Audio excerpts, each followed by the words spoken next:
Up to 7,000 Afghans being relocated to UK after data leak blunder.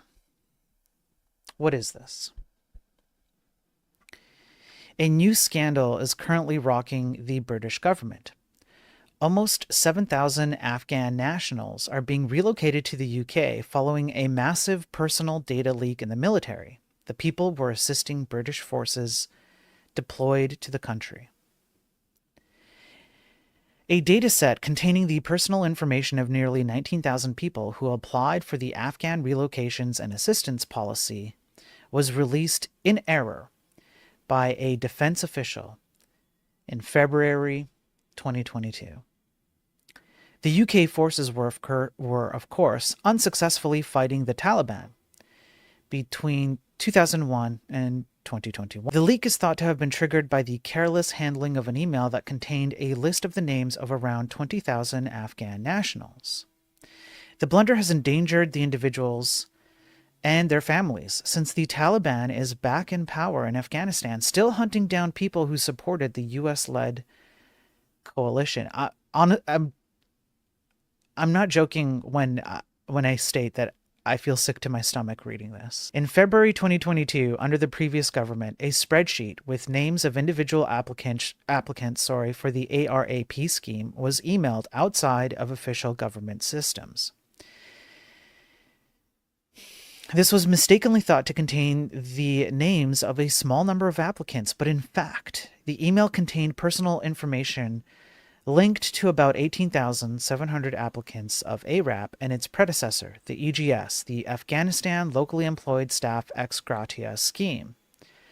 According to The Guardian, the MOD only became aware of the breach more than a year after the release, when excerpts of the dataset were anonymously posted to a Facebook group in August 2023.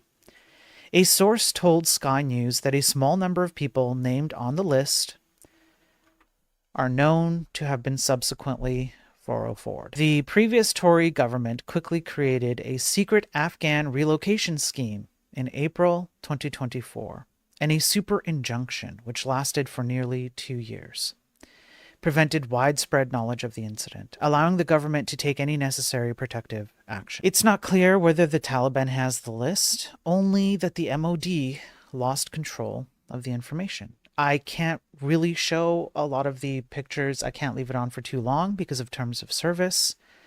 I do have to be careful what I show. I don't want to get my channel taken down for something stupid, so I'm being extra careful.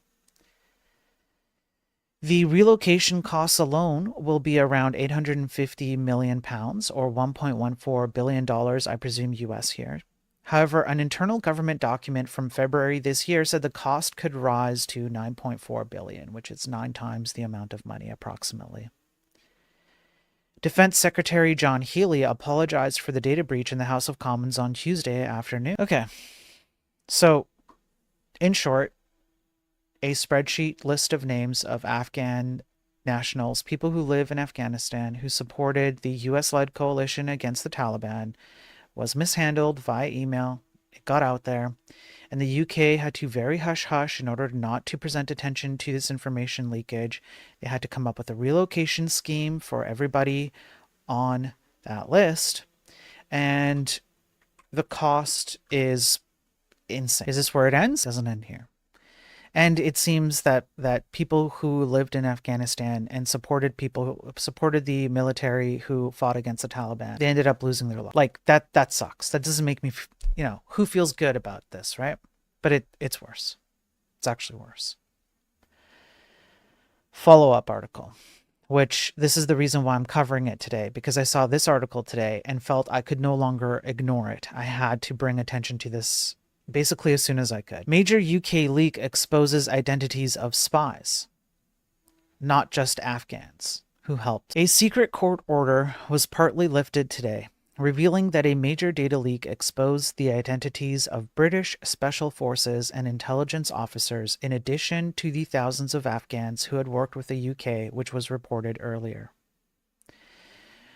So we read about the accidental email The database included the personal details of more than 100 British officials, including members of the SAS, SBS, and individuals in the intelligence services, whose identities are meant to be strictly protected. The government used a rare super injunction to keep the story out of the public eye, even banning reports on the injunction itself, which means you couldn't even talk about the fact that you couldn't talk about it. The order was partially lifted today by a high court judge, allowing the details to be made public. The scale of the breach is now being described as one of the worst in recent UK security history. I'm kind of at a loss for words. I don't really know what to say.